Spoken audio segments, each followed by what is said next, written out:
मित्रों नमस्कार। Hello guys, आप सभी का कुमार विष्णु क्लासेस चैनल पर हार्दिक स्वागत एवं अभिनंदन। आज हम लोग जो है ऋग्वैदिक कालीन सामाजिक जीवन या पूर्ववैदिक कालीन सामाजिक जीवन की बात करेंगे। देखिए, हम लोगों ने अभी तक जो है ऋग्वैदिक कालीन या पूर्ववैदिक कालीन राजनीतिक जीवन के विभिन्न बातें किया गया था जो जो उस समय प्रचलन में था। जैसे मृत्युदंड वगैरह नहीं था, आर्थिक दंड दिया जाता था और न्याय के लिए सभा समिति विदत था, मतलब उसके सहयोग से राजा न्याय करता था।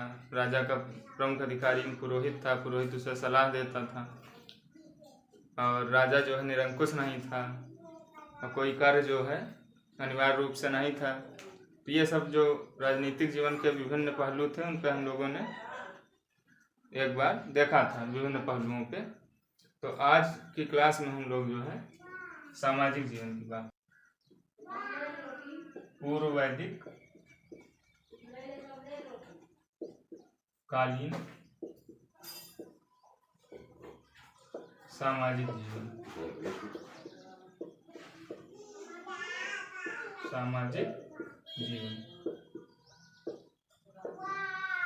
तो देखिए सामाजिक जीवन की अगर हम बात करें तो देखिए हम लोग सिंधु घाटी सभ्यता में पढ़े थे। सिंधु घाटी सभ्यता में जो परिवार होता था मातृसत्तात्मक था, मतलब उस परिवार में माता की भूमिका मुख्य होती थी।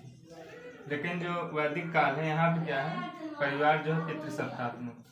पितृसत्तात्मक मतलब पिता का मुख्य भूमिका।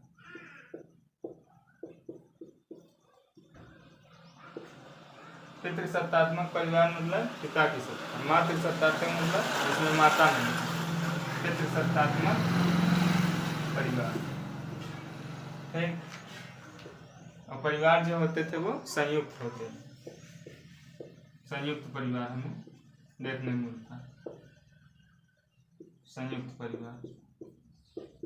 परिवार मतलब जिसमें सब लोग एक में रहते हैं, चाचा चाची, मम्मी पापा, भाई बहन, दादा दादी, सब लोग जिसमें हैं। और दूसरा जो परिवार होता है एकाकी परिवार होता है। एकाकी परिवार मतलब जिसमें हम और हमारे बच्चे और माता पिता, इतना हो सकता है। ठीक। और संयुक्त परिवार में क्या होता है, भाई के लड़के, छोटे भाई लड़के, बड़े भाई लड़के, सब मतलब एक में रहे। ठीक। तो उस समय संयुक्त परिवार यहाँ प्रचलन में था। इसके अतिरिक्त जो है ये सब जो मतलब इसके सामाजिक जीवन के अंतर्गत हमें जो विवाह की बात करें तो अनुलोम और प्रतिलोम विवाह, दो प्रकार के विवाह उस समय प्रचलित थे। इसके अतिरिक्त जो वहाँ का रहन सहन था सामाजिक, और समाज में क्या क्या प्रचलन में था, जैसे दास प्रथा थी प्रचलन में, लेकिन जैसे दासों पे उतना अत्याचार नहीं होता था। जैसे अगर हम यूरोप वगैरह में देखें तो वहाँ के दास प्रथा थी तो उसमें बहुत अत्याचार किया जाता था, तो उतना यहाँ पर नहीं था। इन्हीं सभी जो विभिन्न पहलू हैं उन्हीं के बारे में हम लोग जो विभिन्न बातें हैं पूर्ववैदिक कालीन सामाजिक जीवन में, तो उन्हीं सभी चीज़ों के बारे में हम लोग एक बार जानेंगे विस्तार से। तो जो जो पॉइंट हैं उनको एक बार सब समझाएंगे। ठीक। हम लोग पूर्ववैदिक कालीन जो है सामाजिक जीवन की बात कर रहे हैं। देखिए, हमने अभी बताया था कि परिवार जो था वो पितृसत्तात्मक था। जो घर का मुखिया होता था वो पुरुष होता था और संयुक्त परिवार होता था, सभी मिलजुल के रहते थे, सभी लोग एक साथ रहते थे। नाना दादा नाती पोता, इनके लिए एक शब्द का प्रयोग किया जाता था, नप्त्री। तो नप्त्र शब्द का प्रयोग किया जाता था। नाना हुए, दादा है, नाती पोता, इन सभी चारों के लिए, आदि एक आध दो और भी हैं, तो उन्हें जो है नप्त्र शब्द से प्रयोग किया जाता है, संबोधित किया जाता है। ठीक। विवाह देखिए उस समय एक पवित्र संस्कार था, आज भी पवित्र संस्कार है हिंदू धर्म में, और विवाह जो है एक पवित्र संस्कार माना जाता था। उस समय वर वधू का जो सम्मिलित रूप से जोड़ा जिसको बोलते हैं, उसके लिए एक शब्द प्रयुक्त होता था, अर्भ शब्द का प्रयोग किया जाता था। ठीक। ऋग्वेद में जायद स्तंभ लिखा हुआ मिलता है, जिसका अर्थ यह है, अर्थात पत्नी ही गृह है। तो यह कहकर के पत्नी के महत्व को बताया गया है, पत्नी ही घर है। दो प्रकार के अंतर्वर्णीय विवाह इसमें प्रचलित प्रचलन में थे। देखिए वर्ण व्यवस्था तो थी ही, लेकिन कर्म पर आधारित थे। तो ब्राह्मण क्षत्रिय वैश्य शूद्र जो वर्ण व्यवस्था थी, तो अंतर्वर्णीय विवाह, अंतर्वर्णीय विवाह मतलब ये होता है जैसे आजकल अंतरजातीय विवाह सुनते होंगे। अंतरजातीय विवाह मतलब कि कोई किसी भी जात में शादी कर सकता है, तो उसी प्रकार से अंतर्वर्णीय विवाह मतलब किसी भी वर्ण में आप शादी कर सकते हैं। तो दो थे, अनुलोम विवाह और प्रतिलोम विवाह। अनुलोम विवाह ये होता था जिसमें पुरुष उच्च वर्ण का होता था, पुरुष उच्च वर्ण का होता था और कन्या जो है निम्न वर्ण की होती थी। और दूसरा विवाह प्रतिलोम विवाह था, ये इसका उल्टा था, ये भी विवाह समय प्रचलन में था। पुरुष जो है निम्न वर्ण का होता था और कन्या उच्च वर्ण का होती थी। ठीक, और ऐसे विवाह हुए हैं जैसे उदाहरण के लिए हम देखें, ये देखिए ब्राह्मण विभाग, ये ब्राह्मण थे विभाग नाम के एक व्यक्ति, उनकी जो शादी है राजकन्या कमद्दू से हुआ। तो राजकन्या कमद्दू क्षत्रिय हुई और ये ब्राह्मण थे विभाग, इनकी शादी हुई थी। तो इसमें क्या पुरुष उच्च वर्ण कन्या निम्न वर्ण है, ये अनुलोम विवाह के अंतर्गत आएगा। ठीक, दूसरा विवाह देखिए उदाहरण के लिए देवयानी। देवयानी जो थी ये शुक्राचार्य का नाम आप लोगों ने सुने होंगे। तो शुक्राचार्य की पुत्री थी देवयानी, इनका विवाह जो है महाराजा ययाति के साथ हुआ था। ययाति जो है चंद्रवंशी राजा थे और ये वही अर्जुन के पूर्वज थे। हस्तिनापुर में जो है इनका मतलब साम्राज्य था, हस्तिनापुर के राजा थे। तो राजा ययाति जो थे ये प्रतिलोम विवाह वाले श्रेणी में आएगा। क्यों? क्योंकि देवयानी जो है ये उच्च वर्ण की कन्या है और ययाति जो है अब इनके दृष्टि से निम्न वर्ण के हैं। वो कैसे? ययाति जो है क्षत्रिय थे और देवयानी ब्राह्मण की पुत्री थी। इस तरह विवाह उस समय प्रचलन में थे। उदाहरण के लिए जैसे और अगर हम देखें तो कई विवाह मिलते हैं, पुराणों में भी आप देखेंगे तो कई वर्णन मिलता है। जैसे उदाहरण के लिए परशुराम की बात करें तो परशुराम के जो पिता थे जमदग्नि वो ब्राह्मण थे और उनकी जो माता रेणुका थी वो क्षत्रिय थी। तो उस समय जो अंतर्वर्णीय विवाह दो थे, अनुलोम और प्रतिलोम विवाह। तो समझ गए, ये पुरुष उच्च वर्ण अनुलोम विवाह में, कन्या निम्न वर्ण, प्रतिलोम में पुरुष निम्न वर्ण कन्या उच्च वर्ण। ठीक, आगे बढ़ते हैं। देखिए अगर स्त्रियों की दशा की बात करें, किसी भी समाज को में अगर स्त्रियों की दशा और शिक्षा का स्तर अच्छा है तो जान लीजिए वो समाज जो है एक अच्छा समाज है। तो उस समय स्त्रियों की दशा भी काफ़ी अच्छी थी और उपनयन संस्कार उनका भी होता था। उपनयन संस्कार होने का मतलब ये है कि उस समय उपनयन संस्कार होता था, जिसके बाद जो है फिर जो मतलब शिष्य बन के जो है बच्चा जो है लड़का पढ़ने जाता था गुरुकुल में। तो उपनयन संस्कार लड़कियों का भी होता था, लड़कियां भी मतलब पढ़ती थी। और लोपामुद्रा, घोषा, विश्वारा, अपाला आदि ये विदुषी स्त्रियां हैं, विद्वान महिलाएं हैं जिन्होंने ऋग्वेद के ऋचाओं की कई ऋचाओं की इन्होंने रचना भी की है। ठीक, और देखिए सभा एवं विदत, कल हमने बताया था राजनीतिक जीवन में कि 3 संस्थाएं थी, सभा, समिति और विदत। तो सभा एवं विदत इसमें जो है भाग ले सकती थी स्त्रियां, उनको अधिकार था। पुनर्विवाह भी था। पुनर्विवाह मतलब दोबारा विवाह करना। अगर कोई लड़की या स्त्री मतलब दोबारा विवाह करना चाहे दोबारा विवाह कर सकती है। कोई विधवा है तो भी विवाह कर सकती है। नियोग प्रथा का प्रचलन था। नियोग प्रथा में जो है बड़ा वाला भाई खत्म हो गया तो भाभी जो है वो देवर से शादी कर सकती है। नियोग प्रथा में ऐसा होता था और वो बच्चा भी मतलब उत्पन्न कर सकती है। और बहुपति विवाह क्या था? बहुपति विवाह मतलब स्त्रियों को कई पति रखने के भी मतलब अधिकार प्राप्त था। जैसे बहुपत्नी सुने होंगे, बहुपत्नी था या बहुपत्नी विवाह, तो ऐसे बहुपति विवाह था। जीवन भर कुंवारी, कुछ कन्याएं ऐसी थीं जो जीवन भर कुंवारी रहती थी। कुंवारी मतलब पढ़ने लिखने में उनका टाइम बीत जाता था, जो शादी नहीं करना चाहती थी तो वो उनके लिए एक शब्द प्रयोग होता था जिसको अमाजू कहते थे। और नियोग प्रथा से जो पुत्र पैदा होता था, उत्पन्न होता था, उसके लिए भी एक शब्द प्रयोग किया जाता था, क्षेत्रज। ठीक, ये ध्यान रखेंगे। दहेज प्रथा, सती प्रथा, पर्दा प्रथा जो आदि आधुनिक काल में कुरीतियाँ थीं, जो आज तो धीरे धीरे दूर हो गई हैं। तो जो भी ये सब बेकार की चीज़ें थीं ये सब उस समय प्रचलन में नहीं थी। दहेज प्रथा हुआ, सती प्रथा हुआ, पर्दा प्रथा हुआ आदि नहीं था। और केवल एक चीज का अधिकार इनको प्राप्त नहीं था, वो है संपत्ति का अधिकार। तो संपत्ति का अधिकार जो है उस समय प्राप्त नहीं था। संपत्ति मतलब धन वगैरह रखने का ढेर सारा, जैसे आज के समय में वो भी अधिकार प्राप्त है। तो बस यही थोड़ा एक अपवाद है कह सकते हैं, और बाकी सब तो बढ़िया। अब इसके आगे हम लोग बात करेंगे वर्ण व्यवस्था। तो वर्ण व्यवस्था कर्म पर आधारित थी, और रहन सहन बात करेंगे, जीवन यापन क्या खाते थे, शाकाहारी और मांसाहारी दोनों प्रकार के थे, इन सभी बातों पे चर्चा करेंगे।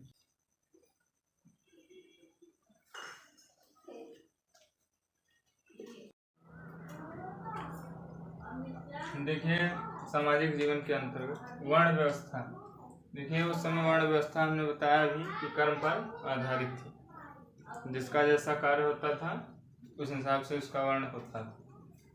9वें मंडल में जो ऋग्वेद है, ऋग्वेद के 9वें मंडल में मिलता है, एक व्यक्ति कहता है कि मैं कवि हूँ, कवि है तो मतलब ब्राह्मण है, मेरे पिता वैद्य हैं, तो वैद्य हैं तो वैश्य हुए, और तथा मेरी माँ अनाज पीसने वाली है, ऐसा वर्णन मिलता है। और हम सभी लोग एक साथ में रहते हैं, मतलब पूरा विवरण ये है। इसके अतिरिक्त अभी हमने और अन्य उदाहरण दिया ही था। और भोजन की देखिए अगर हम बात करें तो भोजन जो है मांसाहारी व शाकाहारी दोनों प्रकार का। तो आर्य जो है मांसाहारी व शाकाहारी दोनों प्रकार भोजन करते थे। अब दूध दही घी इनका विशेष महत्व था उस समय। पशुपालन देखिए मुख्य था, तो दूध दही घी का विशेष महत्व था। दूध में जौ को डाल करके तैयार किया जाता था, जौ यव जिसे कहते हैं, यव शब्द उस समय था, संस्कृत में यव होता है जौ। तो दूध में जौ को तैयार करके एक मतलब भोज्य पदार्थ बनाया जाता था, जिसका नाम होता था क्षीर पकौदन। ये खाया जाता था, उस समय का प्रचलन में था को। और जौ के सत्तू को दही में डाल करके जो तैयार किया जाता था भोज्य पदार्थ, करम उसका नाम था। ये सब उस समय बहुत प्रचलन में। और अगर मांसाहारी में बात करें तो भेड़ और बकरी का मांस उस समय खाया जाता था। और गाय देखिए सबसे पवित्र पशु है, तो गाय को जो है अघन्या कहा जाता है। अघन्या मतलब जो वध करने के योग्य ना हो, वध न करने योग्य। और गाय की कोई हत्या कर देता था तो उसे दंड भी दिया जाता था। और कई युद्ध तो जो है गायों को ही लेकर के हुए थे। आपको हमने बताया था राजनीतिक जीवन में कि पणी नामक अनार्य जो थे आर्यों की गाय चुराने के लिए काफी फेमस थे, प्रसिद्ध थे। और गाय के लिए युद्ध हो जाते थे। गायों की खोज के लिए एक शब्द प्रयोग किया जाता था जिसे गविष्ठी बोलते थे। गविष्ठी शब्द प्रयोग किया जाता था, गविष्ठी। सुरापान की निंदा की गई है। सुरा माने शराब है, दारू, इसकी पान की निंदा की गई है। और सोम रस का जो पान करते थे वो प्रशंसनीय था। सोम रस का पान देवता भी करते थे, सोम रस का पान आप कर सकते थे, सुरापान की निंदा उसमें की गई। वस्त्र की बात करें तो 3 प्रकार के उस समय वस्त्र थे, नीवी, वास, अधिवास। वास, अधिवास, नीवी ऐसे भी कह सकते हैं। तो नीवी क्या था? नीवी देखिए याद करने के लिए ध्यान रखेंगे। नीवी मतलब ना से नीवी और ना से निचले हिस्से में। नीवी जो है निचले हिस्से में पहना जाता था। अधो वस्त्र जैसा मतलब निचले हिस्से मतलब पैंट वगैरह हो गए जैसे पहनते हैं आजकल। अधो वस्त्र, तो अधो वस्त्र मतलब नीचे पहने जाने वाला। शरीर के निचले हिस्से में, शरीर के निचले हिस्से में इसको पहना जाता है। नीवी निचले हिस्से में पहनते, ठीक, ध्यान रखें। वास जो है इसको उत्तरी बोलते हैं। वास जो है मध्य भाग में पहना जाता था, बीच के भाग में, ठीक। बीच के भाग मतलब कि गर्दन से नीचे, जैसे मतलब शर्ट वगैरह हुआ, टी शर्ट हुआ पहनते हैं। तो नीवी मतलब जीन्स वगैरह हो गया, पैंट हो गया, ये सब।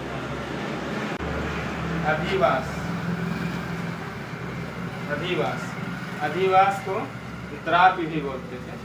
अधिवास क्या है? ये ऊपर से ढका जाता है, ऊपर से ढकते थे। जैसे साल हुआ, चादर हुआ, ऊपर से ढक के चल दिए, मतलब ऊपर से ढकते थे। वस्त्रों में देखिए कढ़ाई उसमें भी होती थी। और पुरुष जो है उष्णी मतलब पगड़ी धारण करते थे, जो पुरुष हुआ करते थे, ठीक। और वर्ण व्यवस्था कर्म पर आधारित थी। देखिए एक बार फिर देख ले रहे हैं। वर्ण व्यवस्था कर्म पर आधारित थी। नवे मंडल, ऋग्वेद के नवे मंडल मिलता है कि मैं कवि हूँ, मेरे पिता वैद्य हैं, मेरी माँ अनाज पीसने वाली। ठीक। मांसाहारी व शाकाहारी दोनों प्रकार का भोजन था। दूध दही घी का विशेष महत्व था। दूध में जव डाल करके जो भोजन तैयार किया जाता था उसे क्षीर पकौदन बोलते थे। और दूसरा भोजन जव के सत्तू में दही, जव के सत्तू को दही में डाल करके तैयार किया जाता था, वो करम था। मांसाहार में भेड़ और बकरी का मांस खाया जाता था। गाय को जो है अघन्या कहते थे, वंदना करने योग्य। और सुरापान की निंदा की गई है। सोम रस पीने की प्रशंसा की गई है। 3 प्रकार के वस्त्र उस समय पहने जाते थे। वास, अधिवास, नीबी। नीबी निचले हिस्से में, वास मध्य में और अधिवास ऊपर से ढकने की। वस्त्रों में कढ़ाई होती थी और पुरुष जो है उठनी मतलब पगड़ी धारण करते। ठीक। ठीक है। देखिए स्त्री पुरुष आभूषणों की हम बात करेंगे तो देखिए स्त्री और पुरुष दोनों लोग आभूषण प्रेमी थे। स्त्री पुरुष दोनों आभूषण प्रेमी थे। कान गर्दन आदि में जो है आभूषण धारण करते थे। और रुक्म, ये जो रुक्म था ये गले में पहना जाने वाला सोने का हार था, स्वर्ण हार, तो उसी को रुक्म बोलते थे, गले में पहना जाने वाला स्वर्ण हार। ठीक है। और ऋग्वेद में जो है चांदी का उल्लेख नहीं मिलता है, आयत शब्द का उल्लेख मिलता है, लेकिन आयत शब्द जो है तांबे या कांसे के लिए साथ प्रयोग किए जाते। ठीक।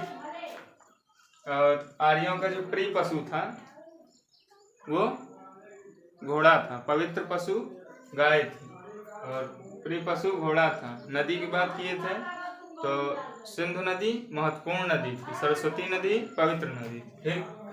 तो आर्य जो है घोड़ों एवं रथों के खूब शौकीन थे। और मनोरंजन साधन की बात करें तो वाद्य, संगीत बजाना, वीणा वगैरह बजाना, संगीत, नृत्य तथा पासा खेलना, जुआ खेलना, पशु पक्षियों को लड़ाना, ये सब जो इनके मनोरंजन के साथ। देखिए जो हम लोग वैदिक कालीन आर्थिक जीवन की बात करेंगे। देखिए आर्थिक जीवन की अगर हम बात करें तो उस समय जो है पशुपालन का प्रचलन ज़्यादा था, क्योंकि वैदिक आर्य जो थे वो लोग, उनका जो जीवन था अस्थायी था प्रारंभ में, तो इस कारण से पशुपालन का अत्यधिक महत्व था। पशुपालन के बाद जो है कृषि का महत्व था। ठीक। और पशुपालन में वो लोग गाय का काफ़ी महत्व था। तो इन्हीं सब चीज़ों के बारे में जानेंगे। देखिए प्रारंभिक जीवन जो है इनका अस्थायी था। किनका? पूर्व वैदिक कालीन आर्यों या ऋग्वैदिक कालीन आर्यों का। तो कृषि की अपेक्षा पशुपालन का अधिक महत्व था और पशुपालन में गाय का सबसे ज़्यादा महत्व था। गाय का उल्लेख जो है ऋग्वेद में 176 बार आया है। इम्पॉर्टेंट यहाँ क्वेश्चन बन जाता है। गाय का उल्लेख ऋग्वेद में कितनी बार आया है? तो 176 बार आया था। 176 बार। जीवन से जुड़े विभिन्न क्षेत्रों की अभिव्यक्ति गाय के माध्यम से की जाती थी। जीवन से जो जुड़े विभिन्न क्षेत्र थे उनकी अभिव्यक्ति गाय के माध्यम से की जाती थी।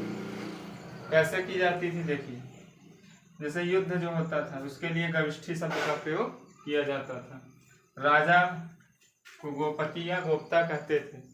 समय गोधूली कहते थे। गोधूली वेला जो है, गोधूली उस समय को कहते हैं जब जैसे शाम हो जाती है और गायें जब लौटने लगती हैं चरवर के, मतलब घास वगैरह खा करके, तो उसी समय की वेला को गोधूली बोलते हैं। तो देखिए सब गाय के माध्यम से इनकी अभिव्यक्ति हो रही ना। ठीक। दूरी को गव्यत्व शब्द प्रयोग करते थे। पुत्री का दुहिता शब्द प्रयोग करते थे। अतिथि को गोहन शब्द प्रयोग करते थे। धनी व्यक्ति को गोमत शब्द प्रयोग करते थे। और गाय को अघन्या, अदन्या, वदन्या आदि कहा जाता था। ठीक। भेड़, बकरी, ऊंट, कुत्ता, घोड़ा आदि का भी वो लोग पालन करते थे। और घोड़े से जो है ये लोग घुड़सवारी करते थे, रथ में बांधते थे। तो ये सब इनके जो है कार्य थे। देखिए हम लोग आर्थिक जीवन की बात कर रहे हैं तो गाय की गणना देखिए हमने बताया था कि संपत्ति के रूप में की जाती थी, क्योंकि जिसके पास जितनी ज़्यादा गाय होती थी उतना ज़्यादा अमीर माना जाता। दूसरा प्रमुख पशु अगर बात करें तो दूसरा प्रमुख पशु जो है घोड़ा था। ठीक। कृषि के लिए देखिए चरसणी शब्द का प्रयोग मिलता है। तो जुते हुए खेत को क्षेत्र मिलता है, ये सब ऋग्वेद में मिलते हैं। ठीक, उपजाऊ भूमि को उर्वरा कहते थे। फल रेखा के लिए सीता शब्द प्रयोग, फल के लिए लांगल, अनाज नापने के बर्तन के लिए ऊर्ध्वर शब्द का प्रयोग किया जाता है। गोबर खाद के लिए करीश शब्द का प्रयोग करते थे। ऋग्वेद में जो है एक ही अनाज जौ का हमें वर्णन प्राप्त होता है। सिंचाई के लिए साधन की बात करें तो दो प्रकार के साधन थे, एक स्वयंजा, दूसरा खनित्रमा। स्वयंजा जो था, स्वयंजा मतलब बारिश हुआ, तालाब, वर्षा और तालाब का जल, ये स्वयंजा था। और खनित्रमा मतलब खोद कर निकाला गया पानी, जैसे कुआं से सिंचाई करना, कुआं या अवट, कुआं के लिए अवट शब्द प्रयोग होता है। ठीक, और नहर से सिंचाई का उल्लेख हमें ऋग्वेद में नहीं प्राप्त होता है। ठीक, कि नहर से सिंचाई होती थी ऐसा कुछ विवरण हमें नहीं मिलता। उद्योग धंधों की बात करें तो उद्योग धंधों में ऋग्वैदिक काल में,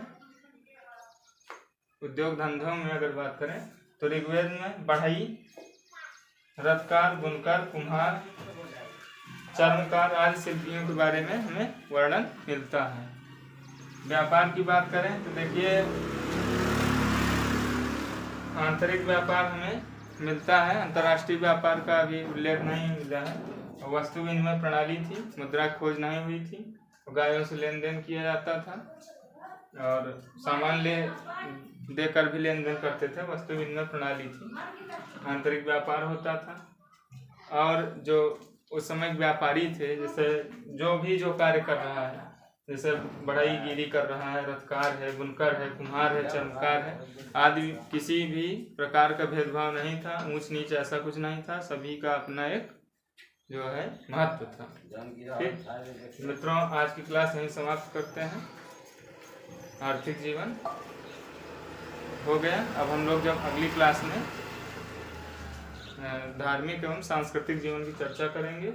आप सभी स्वस्थ रहें, मस्त रहें और अपना ख्याल रखें। बाय, फिर मिलेंगे।